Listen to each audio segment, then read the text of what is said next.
Senhor Deus, Pai Celestial,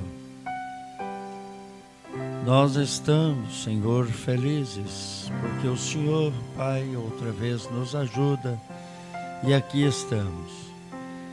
Rogamos, Pai, que o Senhor faça com que aquilo que nós formos estudar, formos ler, possa ser enxergado pelo nosso homem de dentro. E que nós possamos, ó Deus, guardar na nossa alma, no nosso espírito, no nosso ser pleno, Pai, tudo aquilo que o Senhor deseja para nós. Colocamos diante do Senhor todos aqueles que estão à distância, as congregações, Senhor, espalhadas por todas as partes, que cada uma delas, Senhor, juntamente conosco, possam também serem abençoadas. Nós colocamos os pedidos, colocamos, ó Pai, o nosso livro de oração, os nomes que foram nele colocados, todos eles, Pai, possam também estar sob os teus cuidados nesta hora. Se tiver alguém, Senhor, gemendo, padecendo dores, que o alívio, que a cura, a libertação possa acontecer. E que estas pessoas sejam fortalecidas, entre os quais nós colocamos o pai da irmã Adriana, o pai da irmã Gonçala. Deus bendito, colocamos todos os pedidos diante do Senhor, pedindo que a tua mão de graça opere em favor de cada um deles, pois nós rogamos no nome do Senhor Jesus Cristo. Amém, Senhor. Amém.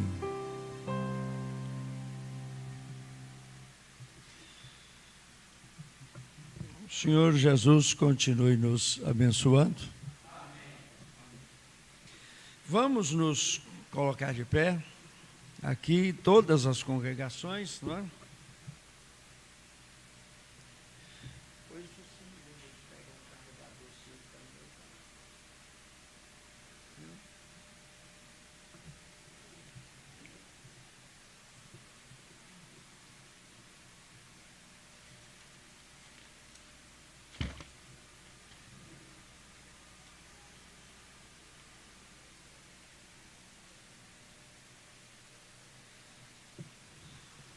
Atos capítulo 2,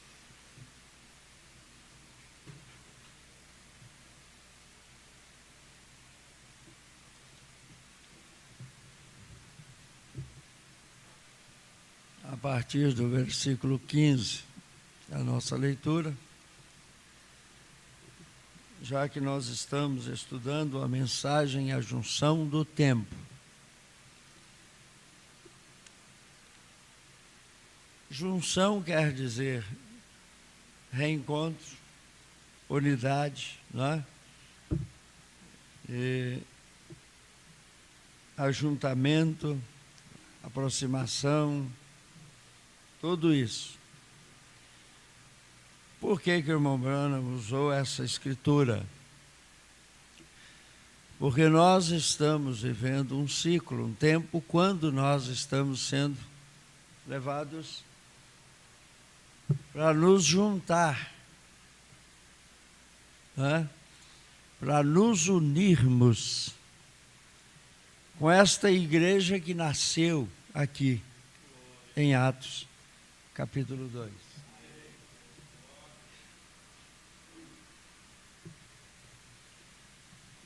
Vamos à leitura.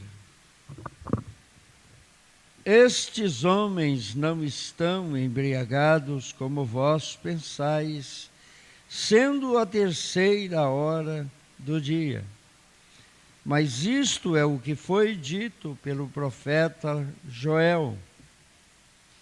E nos últimos dias acontecerá, diz Deus, que do meu Espírito derramarei sobre toda a carne, e os vossos filhos e as vossas filhas profetizarão, os vossos mancebos terão visões, e os vossos velhos sonharão sonhos. E também do meu Espírito derramarei sobre os meus servos e minhas servas naqueles dias, e profetizarão. E farei aparecer prodígios em cima no céu, e sinais embaixo na terra, sangue, fogo e vapor de fumo, ou de fumaça. O sol se converterá em trevas e a lua em sangue, antes de chegar o grande e glorioso dia do Senhor. E acontecerá que todo aquele que invocar o nome do Senhor será salvo. Amém. Podeis vos assentar. Nós paramos no parágrafo 56, vamos repeti-lo e dar sequência.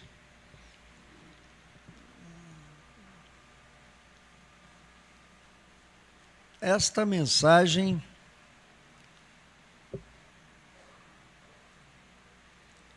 é uma mensagem que, apesar do seu tempo de pregação, né, de surgimento,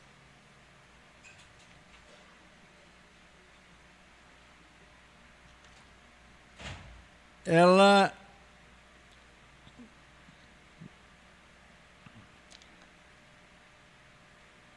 pregada em 1956, no dia 15 de janeiro de 1956.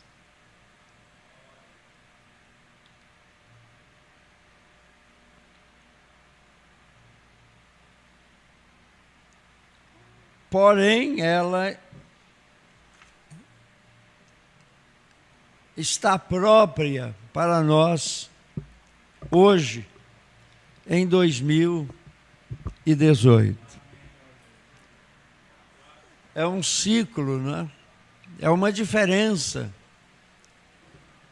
de tempo entre nós e os Estados Unidos. 56, 2006 são 50 anos, com mais 12, 62 anos que ela foi pregada, não é isso? 62 anos. É a diferença de evolução, de progresso, né, que nós temos com os Estados Unidos. Nós estamos vivendo há 60 anos atrás do que eles estavam vivendo lá. Aquela podridão que o irmão Branham presenciou lá, naquele tempo, agora é que nós estamos presenciando aqui. A podridão tomou conta, principalmente do movimento religioso, em geral. Quando nós dizemos assim, nós não podemos nos esquecer que em toda regra tem exceções. Mesmo lá dentre eles, existem os Lós, existem os Noés,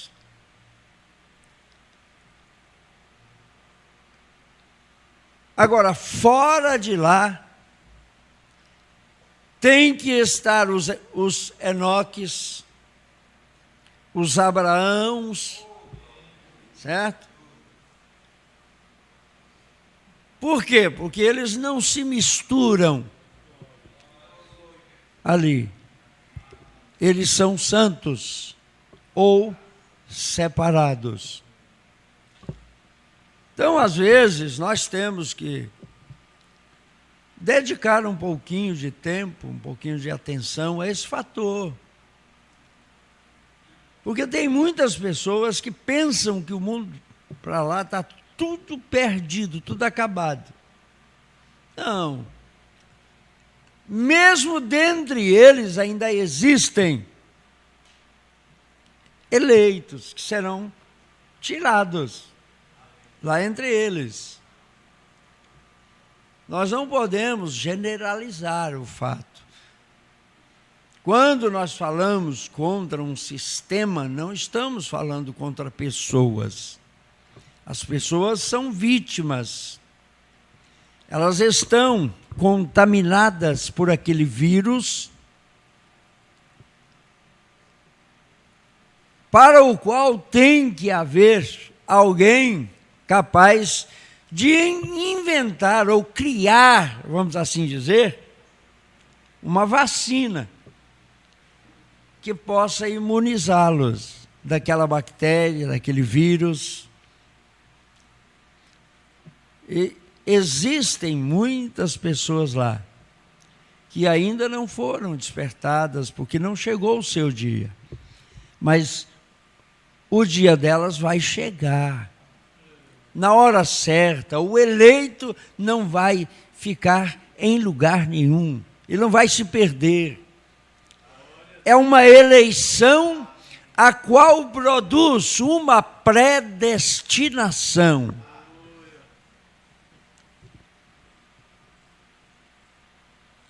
Não me escolhestes vós a mim, mas eu vos escolhi a vós e vos nomeei. Vos ordenei, vos pré-ordenei ou predestinei para isso. Ninguém vem aqui por acaso. Um vem para ser palha, outro vem para ser semente. Essa Bíblia aqui diz que Deus fez todas as coisas para os seus devidos fins, e até o ímpio para o dia do mal. Nós não podemos criar razões e começarmos a querer dizer que Deus errou, que Deus fez isso errado, que Deus devia ter feito assim, devia ter feito daquele jeito, não devia ter feito assim, tinha que ser assim. Isso é loucura. Isso é loucura. Quando o salmista pensou nisso, ele disse, isso é enfermidade minha. Por quê? Porque nós precisamos saber quem é o nosso Deus. Nosso Deus é aquele que não pode errar. Ele nunca erra. Tudo que ele faz é amém. Amém. Amém. Assim seja, assim seja, assim seja. Amém. Ele diz aqui, então, eu quero que você observe. Ora, isso é uma ênfase, é um chamado para você não tirar a sua atenção aos fatores que estão sendo tratados. Então eu quero que você observe, cada vez que o miraculoso, eu já dei essa interpretação para N vezes, né? O sobrenatural. Cada vez que o sobrenatural foi realizado, Satanás estava ali para falsificá-lo. Ora, quando a igreja nasceu, em Pentecostes, o diabo não podia ainda fazer nada, só se sujeitar a tudo que a igreja lhe determinasse.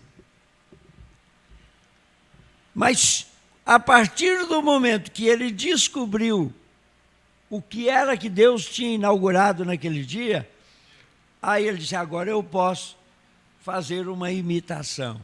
Mas essa imitação, ela teve 325 anos de construção. Isso aqui eu estou falando de era cristã. É claro que foi menos um pouquinho. Certo? Mas ele teve 325 anos de observação, e quando chegou então o dia, ele fez a sua imitação.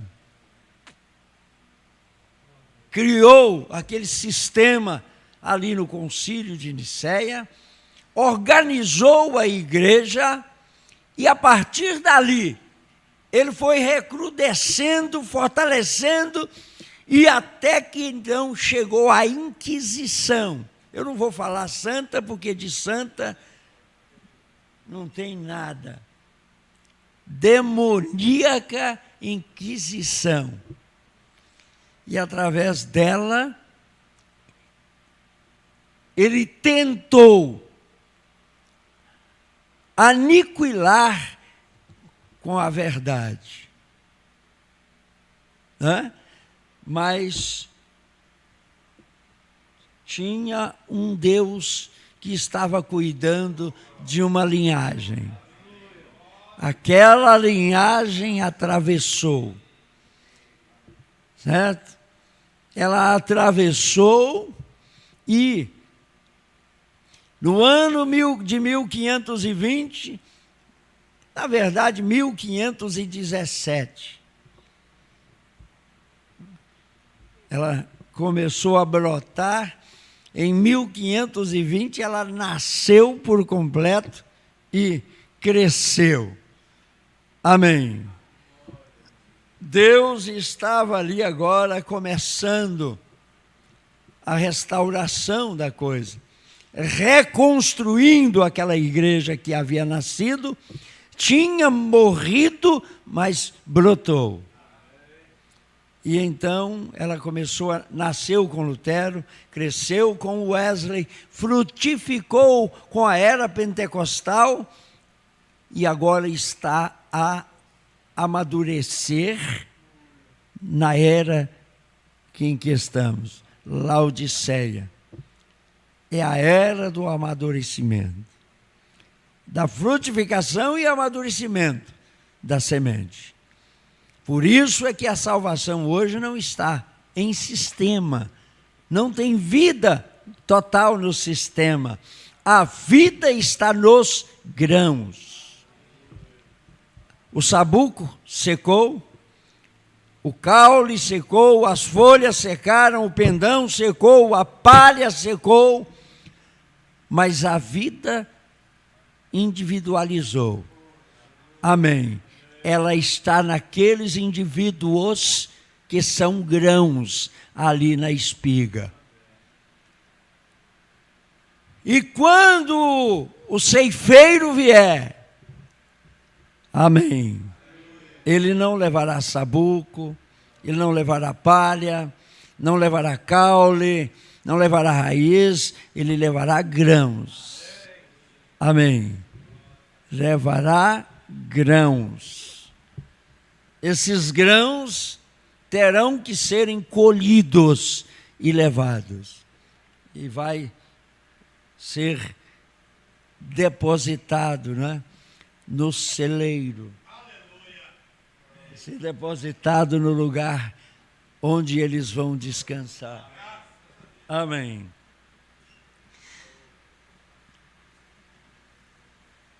E como ele estava falsificando naquele dia, ele continua o mesmo falsificador hoje. mesmo suas imitações somente apontam para o tempo final na junção do tempo. Eles tinham alguns velhos adivinhadores lá embaixo, chamados de Janes e Jambres, que se levantaram. Eles podiam jogar suas varas no chão e transformá-las em serpentes, e assim por diante. E fazer exatamente como eles fizeram. Como Moisés ou Arão, né? Quem lançou a vara ali? Foi Arão, certo? Por quê? Porque Moisés lhe era por Deus. E Arão era seu profeta. Ele dizia, vai acontecer, e falava para Arão, vai lá e avisa o povo. Ele ia lá e assim disse Moisés. Amém. Eles fizeram, mas Deus vindicou quem era Deus. Eles podiam trazer pragas, mas eles não podiam realizar a cura divina, porque somente Deus pode curar.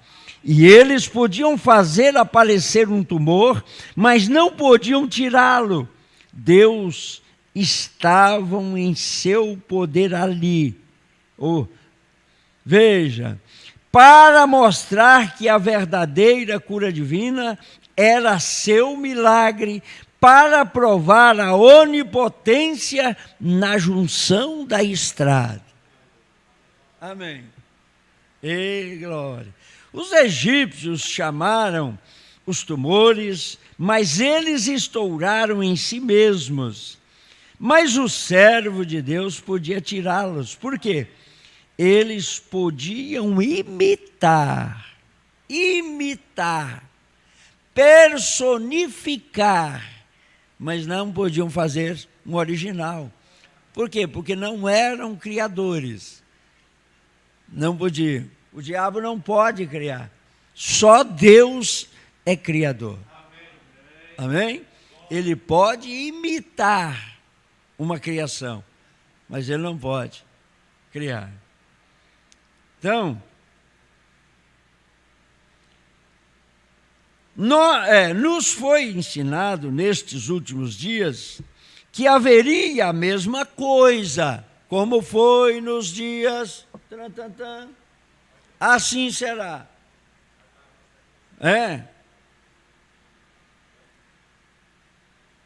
Como Janes e Jambres resistiram a Moisés, do mesmo modo, estes resistirão à verdade. Estes quem? Ora, quem era Caim? Um personificador, um imitador, certo?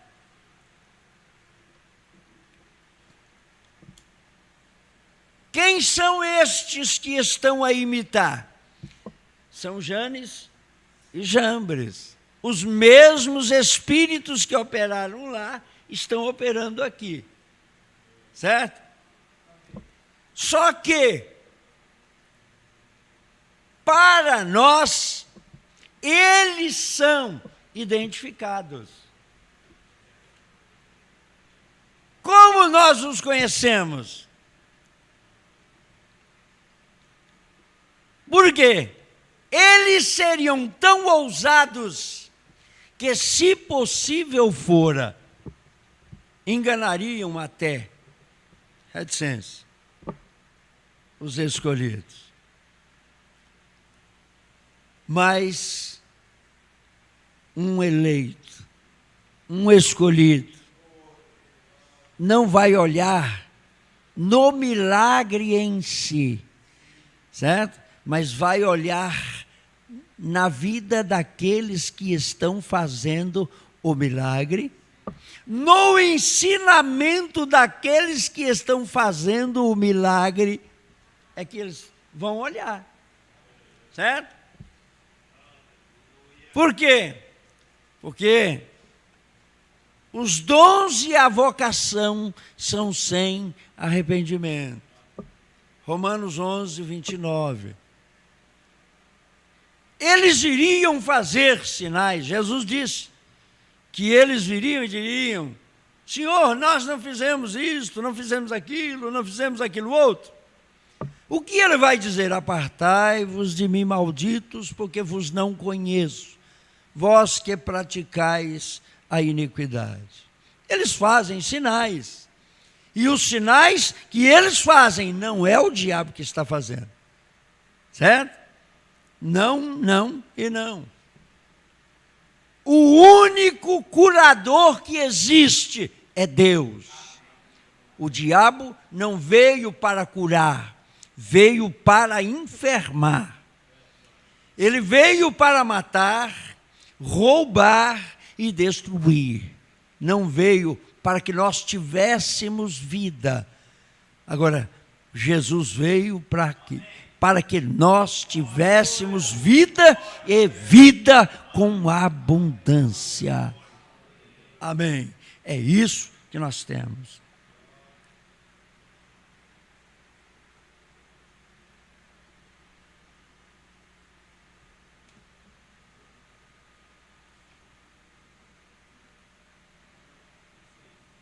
Resistiram à verdade homens de mentes perversas concernente à fé. Como eles fariam? Obstinados, orgulhosos, mais amigos dos deleites do que amigos de Deus, né? Irreconciliáveis, incontinentes, tendo aparência de piedade. Aí eu abro um parênteses e acrescento o versículo, completo o versículo, né? Mas negando a sua eficácia. Com quê? Com suas vidas, seus testemunhos, seus comércios religiosos, extorquindo,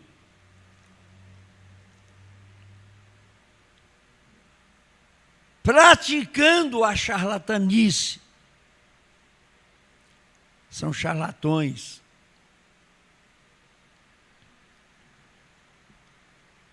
Então nós temos que estar atentos, conhecer a mensagem, porque o que é a mensagem? É o livro aberto, é a Bíblia aberta.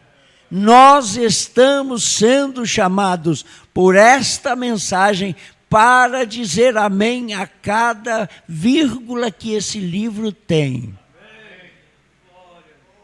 Certo? Quando eu digo cada vírgula, estou dizendo cada palavra.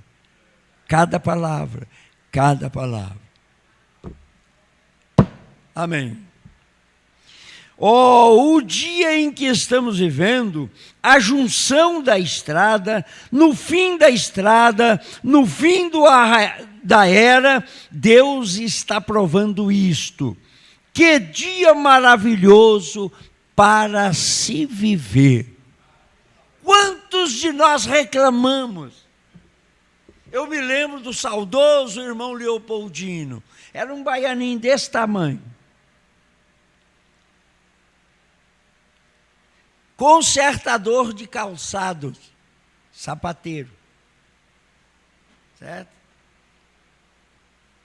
Mas aquele homem, se você chegasse falando qualquer coisa destonado com essa Bíblia aqui, ele punha os dois dedinhos assim na boca e falava assim: não, irmão, não tem nada errado, está tudo certinho.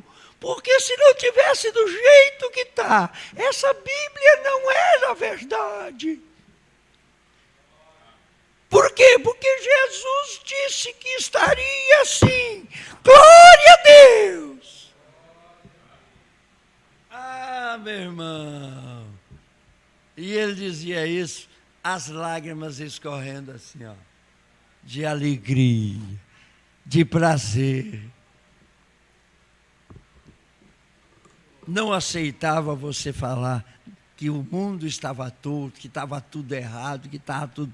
Não, não, não, não, não, não, não. E está certinho porque Deus disse que estaria assim. Se Deus disse que estaria assim, se não tivesse, aí sim, aí estava tudo errado. Mas Ele disse que estaria assim, então está tudo certinho.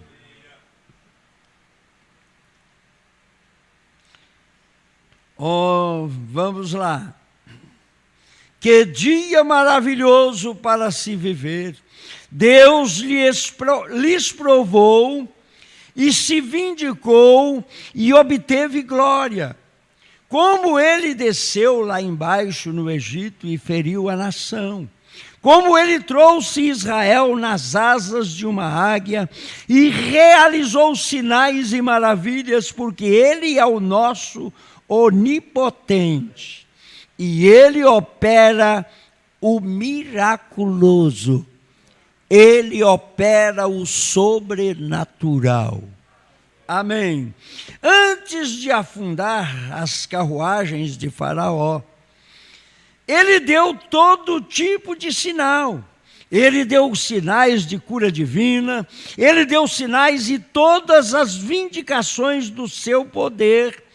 Como ele poderia salvar um filho mais velho, ou tirar um filho mais velho, como ele poderia destruir, ou como ele poderia salvar vida, como ele poderia realizar milagres, ele poderia fazer o miraculoso, o sobrenatural operar. Amém. E como o sol e a luz escureceram, como o granizo varreu o chão, como o relâmpago varreu o país e matou o gado e assim por diante. Exatamente como foi feito nos dias de Noé. Ora, é uma repetição. Estão entendendo? Sombras, sombras, sombras, sombras sobre sombras. Até que chegou o original. Certo? O abstrato, o abstrato, o abstrato. Até que se tornou o concreto. Amém. Jesus foi o concreto de todas as promessas da redenção. Tudo estava nele. Por isso é que Paulo, tendo o Espírito que nós temos, amém, tendo a mente de Cristo, escreveu aos Colossenses e advertiu-os de que nele, amém, nele habita corporalmente toda a plenitude da divindade. Ora, quando diz habita corporalmente, por isso Jesus é a pessoa de Deus.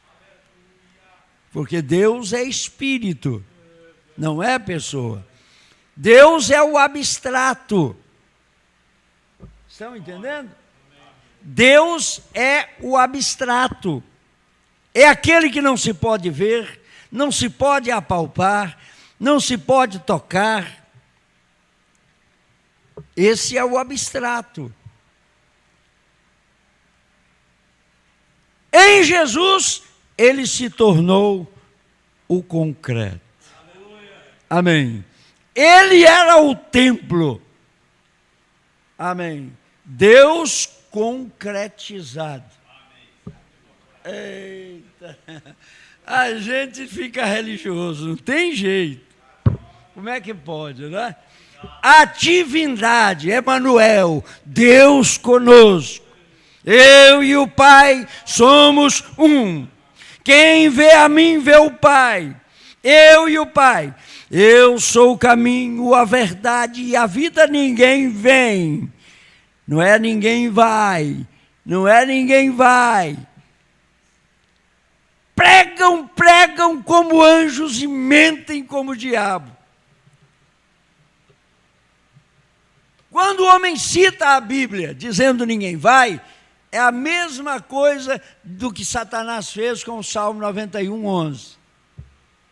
Se tu és o Filho de Deus, né? Isso aí estou citando outra coisa. Mande que estas pedras se transformem em pães. Está escrito. Nem só de pão viverá o homem, mas sim de toda a palavra que procede da boca de Deus. O diabo falou, agora eu peguei ele. Agora eu acabo com ele. Levou ele lá na torre da igreja, lá no pináculo do templo, e disse para ele, então, lança-te daqui abaixo, porque está escrito. Citou o Salmo 91, 11. Que aos teus anjos dará ordem a teu respeito, para que te sustentem nas suas mãos, para que não tropeces com o teu pé em pedra. Era verdade? Era, estava escrito. Mas também está escrito: não tentarás o Senhor teu Deus. O que seria para Deus uma tentação? Era ele voluntariamente saltar. Por quê? Porque estava escrito lá. Certo? Se ele voluntariamente saltasse, ele se espatifava lá embaixo, porque ele estaria tentando a Deus. Mas se ele acidentalmente precipitasse, aí sim o salmo era para ele. Clama e você estará livre.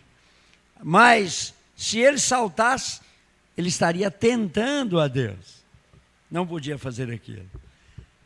Ei, irmãos, a Escritura está sendo citada no mundo inteiro. 24 horas por dia a Bíblia está sendo citada. Certo? Mas de que forma? Da forma que Jesus citou ou da forma que o diabo interpretou? Porque a Bíblia não é de particular interpretação.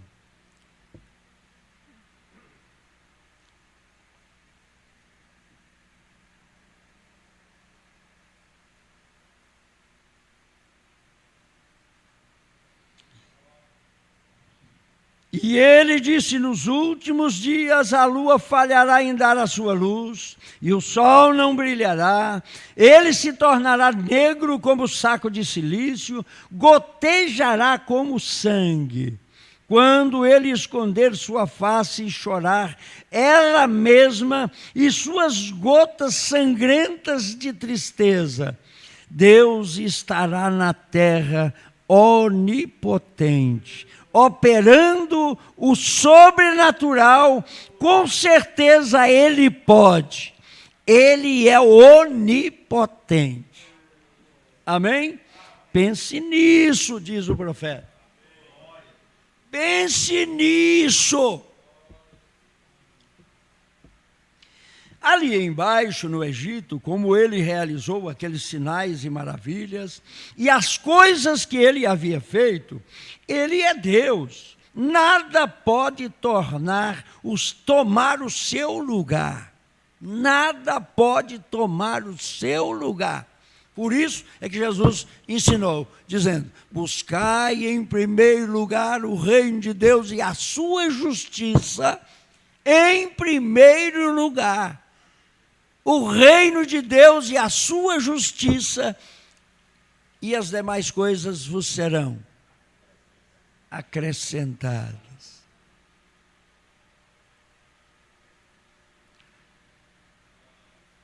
Observe, Deus realizou o seu milagre.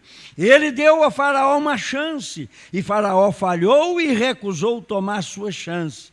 Ali não restava mais nada. Olha, irmãos, prestem atenção. Quantos daqueles que assentaram aqui conosco provaram do dom celestial, da palavra,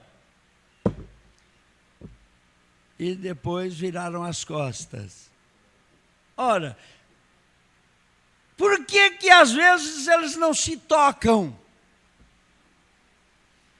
é porque não observam as sombras. Vocês estão entendendo? Quando Paulo falou sobre isso, e ele citou esses detalhes, esses pormenores, ele voltou lá atrás. Estão entendendo? Ele voltou lá atrás. Ele foi lá nas sombras. Não é?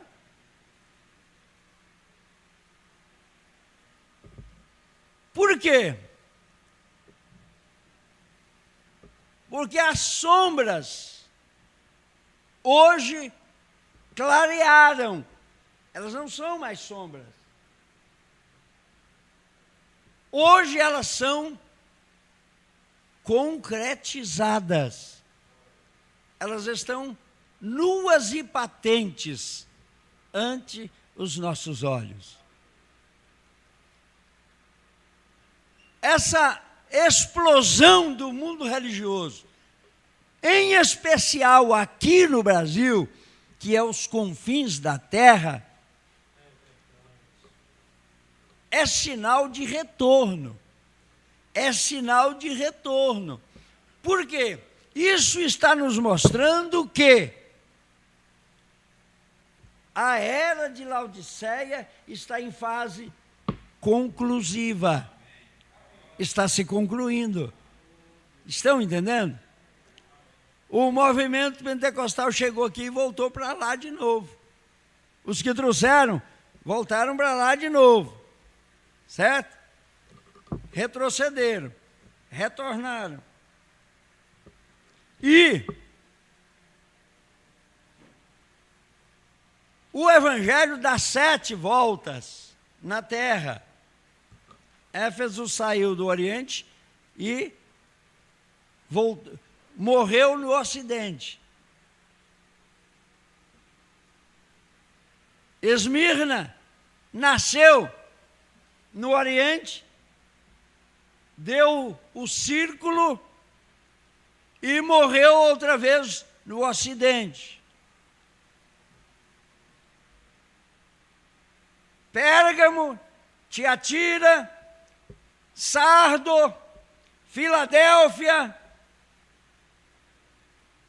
A era pentecostal foi a junção de justificação e santificação. A justificação e a santificação trouxe a Rua Azusa. Um homem que também chamava William, não sei porquê. Será que tem algum relacionamento de fatos? Só que não eram 3 nomes, certo? 3 nomes com 7 letras. Mas era o William. Estão entendendo? Depois tinha que vir outro, porque tratava-se do anjo do dia, da era. Aí sim, esse trazia 3 nomes com 7 letras cada um. William Marion Branham. Cada um desses, todos esses 3 nomes tem 7 letras. O outro era William Joseph Seymour, que foi o homem que trouxe à tona o movimento pentecostal, que era a finalização da vida total daquela semente que havia morrido nas eras negras, nascido com Lutero, crescido com Wesley, frutificado com William Joseph Seymour. Estão entendendo? Agora é a hora do sol sobre esta semente para o amadurecimento.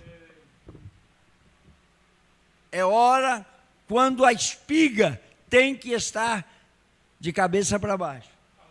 Por isso é que não tenha dúvida disso, você vai ter que apanhar demais. Por quê? Porque você vai ter que ser virado de cabeça para baixo, senão você vai se apodrecer.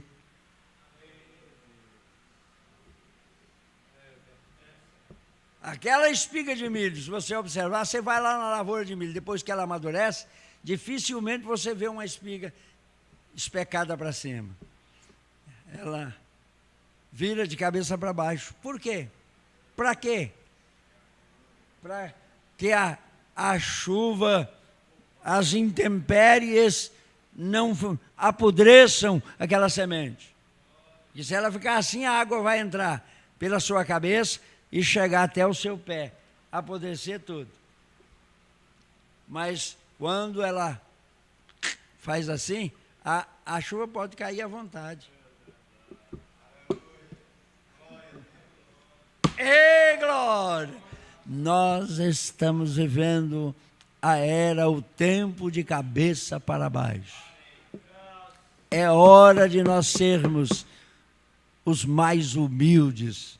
É hora de nós sermos os mais santos. É hora de nós sermos os mais corretos, os mais de palavra, direitos em tudo. Nos nossos negócios, nos nossos compromissos. É hora para isso. Por quê? Porque nós estamos sendo observados. E se nós vivermos isso, eu tenho certeza, as últimas sementes serão achadas, porque elas estarão olhando, elas estarão confusas em meio a tanto turbilhão. Relâmpagos e trovões estão por todas as partes. E elas estão, entendeu? Mas em observação. É hora de nós nos prontificarmos para isso. Nem sei onde eu parei. Hã?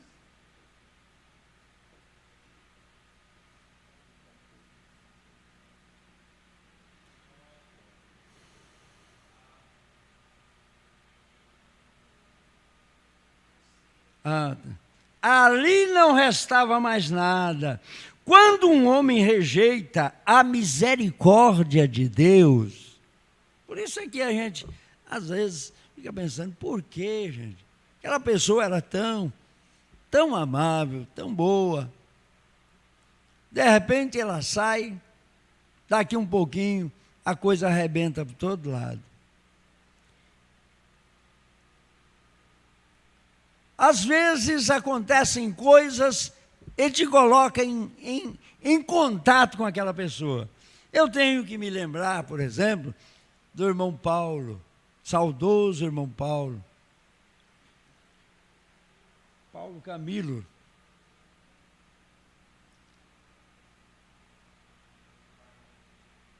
Irmão Antonião morreu. Vocês se lembram dele?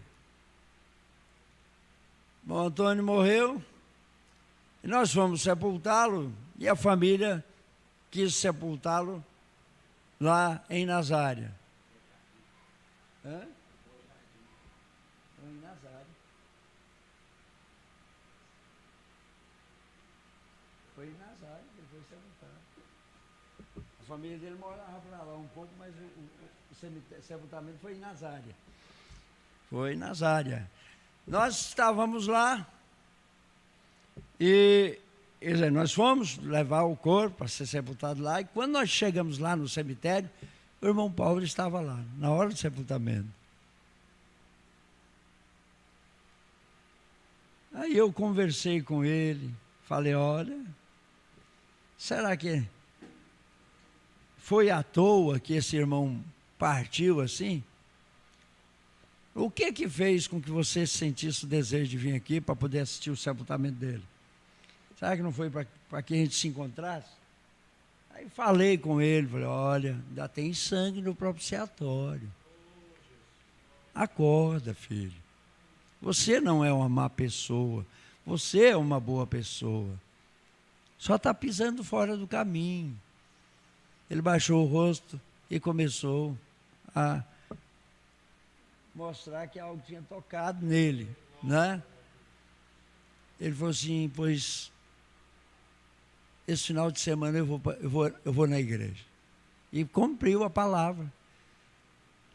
Ou seja, o que ele estava fazendo? ele estava com sabedoria aproveitando a oportunidade. Veio, reconciliou, tomou a comunhão. 30 dias depois, por aí, ele passou para o outro lado. O que a gente tem que pensar do assunto? Foi sábio. Ele aproveitou a sua oportunidade. Coitado, passou por tanto turbilhão, passou por tanta facada por todo lado aí, mas sempre se manteve firme. Ia, arrebentava por aqui, por ali, mas de vez em quando ele voltava e acertava de novo e começava outra vez. Foi um grande ajudador naquele começo. A gente não pode ignorar isso. Todos quantos estiveram aqui, até as palhas. Pois é. Vocês estão entendendo? Até as palhas que tiveram aqui, elas tinham o seu lugar. Aí está ele, ó. Deus o tenha em memória. Era para estar aí, ó, jovem, forte, né? Não tinha idade, era tão novo ainda, morreu novo demais. Estava com uns 40 anos no máximo, 39, 40 por aí, quando partiu. Então, foi embora. Mas foi diante da oportunidade aceita, abraçada. Isso é gostoso demais. Isso é bom demais. Doivaldo também teve uns vacilos, mas voltou, reconciliou, tomou a ceia de oração. E depois. O qual? O Doivaldo. Foi a mesma coisa. O Antônio, coitado. Ele tinha uma sina triste. Ele tinha uma vida terrível. Certo? Mas ele ia e vinha, lutando, pelejando. Mas, não, e outra, ele tinha que passar por aquilo, quem sabe por amor do irmão Paulo, para um despertar. Deus usando uma semente para ajudar a outra semente. Então, a gente tem que crer dentro do quadro do melhor. Estão entendendo? Oxalá possamos encontrá-los ali, né? Já que ali vai ser um lugar de muitas surpresas. Quem fosse analisar a vida do Antônio Walter, podia pensar, nós não vamos achar lá nunca. Isso aí não teve jeito para ele, coitado. Não teve? Quem sou eu? Quem é você? Irmão Paulo, teve problemas dificílimos também. Certo? Quem conhece a vida, às vezes, de determinados membros, é o pastor que tem momentos com ele lá no escritório. Estão entendendo? Mas quem sou eu para dizer que ele foi castigado? Ele morreu porque fez alguma coisa errada e Deus matou ele. Negativo. Deus sabe o que ele faz com suas sementes. Amém. Nós temos que ser agradecidos por tê-los tido conosco. Ambos ajudaram, todos ajudaram, até aqueles que se foram e não voltaram aqui mais. Mas ainda ajudaram. Todos ajudaram. Estão entendendo?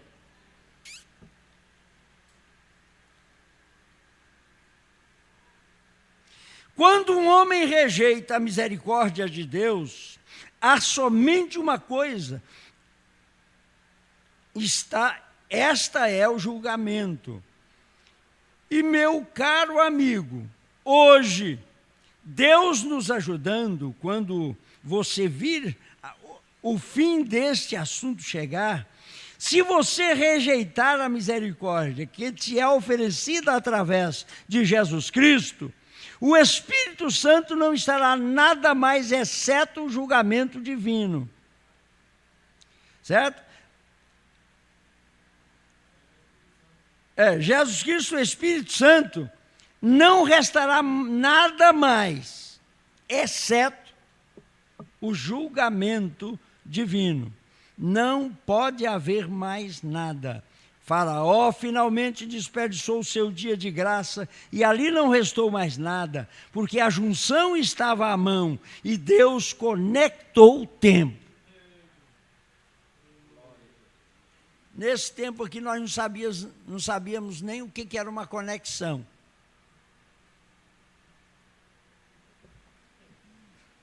Sabíamos? Nós não sabíamos nem o que era uma conexão.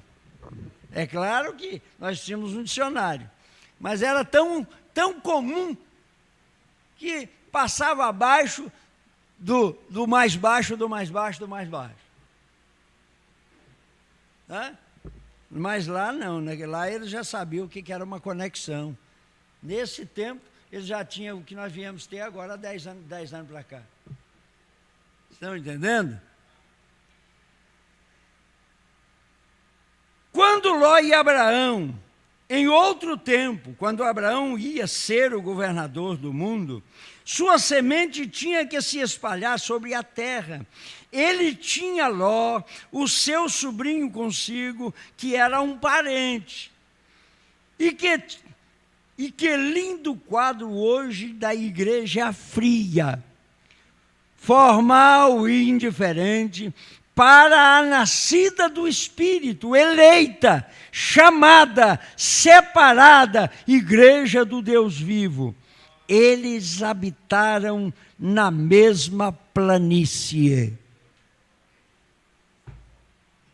A gente está à vontade de gritar.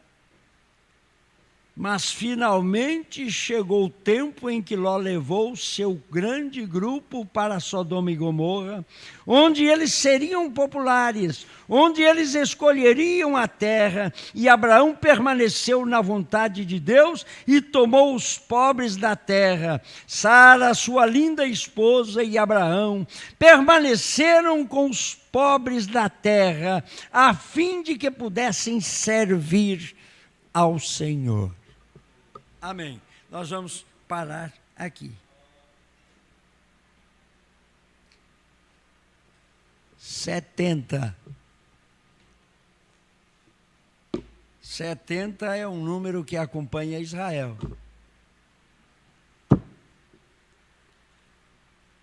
Deus os abençoe, Deus os conceda graça.